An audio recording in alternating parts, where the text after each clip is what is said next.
Hello, Gene Schwimmer here. Welcome to today's vlog. Today I'm talking about Iran.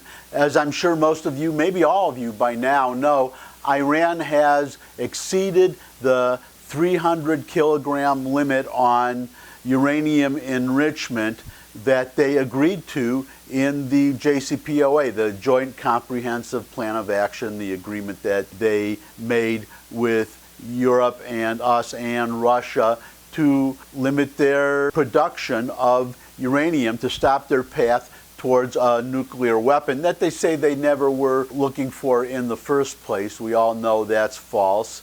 I'm going to get into that a little bit later. They just exceeded the limit. So now we get to test our European friends. That's the first thing. And then the second thing would be, what does the world do now? Which goes back to the first item that I just mentioned about Europe keeping its commitments, or the European Union and the Russians. Because one of the selling points, one of the main selling points that John Kerry gave us and that the Europeans and the Russians were touting was that Iran had a big incentive to keep the deal, because if they violated the deal, then all the sanctions that were relieved under the deal would snap back. Okay, Iran has now violated the deal. They just said so. But this is interesting, not to us, not to the world. They're telling the world that they did not violate the deal, but they're telling their own people in Iran, the Iranian public, that they did violate the deal, and the IAEA, the International Atomic Energy Agency, in case you don't know what IAEA stands for, they confirmed it, that Iran has violated the deal. So that removes, as far as I'm concerned, the reason for the deal, one of the reasons for the deal, because the fact that they could resume enrichment and violate the limits now means that they could have done it at any time. And of course, they could increase their enrichment, violate other terms, violate all the terms of the deal when the deal expires. So as Trump said, as Netanyahu has said repeatedly, the deal does nothing. It just delays the path to a bomb for Iran, but it also guarantees the path to a bomb for Iran. They could violate it any time. It expires in a few years, and in the meantime they get relief from the sanctions, and they get a whole bunch of cash, including a whole pallet of cash from Barack Obama. A nice gift from Barack there, from the United States to the world's greatest sponsor of terrorism. That leads to the question of, what do we do now? Well, one thing Netanyahu is doing is, we remember that he raided, the Mossad raided a warehouse in Iran, brought out a lot of records showing that Iran never abandoned their nuclear weapon program, even though they said they did. Now Netanyahu is saying that he's going to be providing soon additional proof that Iran lies, that they do not keep their word.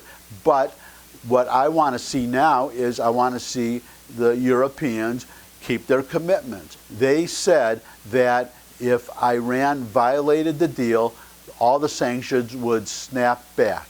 So let's see if they all snap back now. I will be very happy to see that happen. What I'm anticipating happening is that the Europeans and the Russians, the signatories to the JCPOA, are going to hedge. They're going to come up with some reason not to snap back the sanctions. I'll be happy to be proved wrong, but I have a feeling I'm going to be proved right. Which brings us now to the second part of what I want to talk about in today's vlog. And what I want to talk about as the second part of today's vlog is actually a repeat of a suggestion that I made earlier. Now, Trump has been saying that if Iran keeps progressing towards an atomic bomb, sooner or later we're going to do something about it, which to me means a military response. He said that Iran will not get a bomb.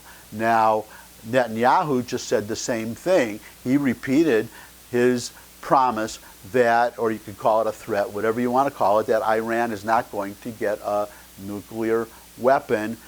I am sure that the Israelis will do whatever they have to do to prevent that from happening. But I think, as I suggested before, that the best way to make sure that we do not have to exercise a military option is to prepare for a military option openly, or as openly as possible, consistent with military secrecy, military not getting Americans needlessly killed by revealing too much to allow the Iranians to prepare for an attack.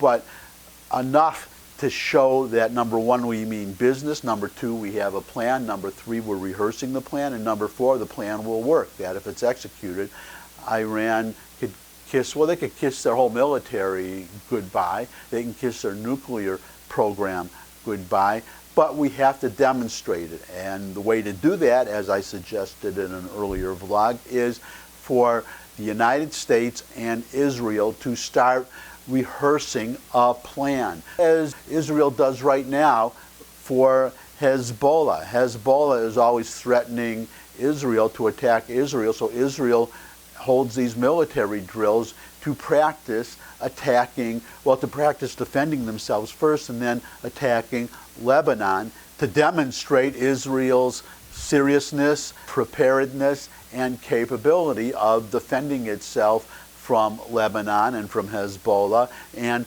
turning the tables.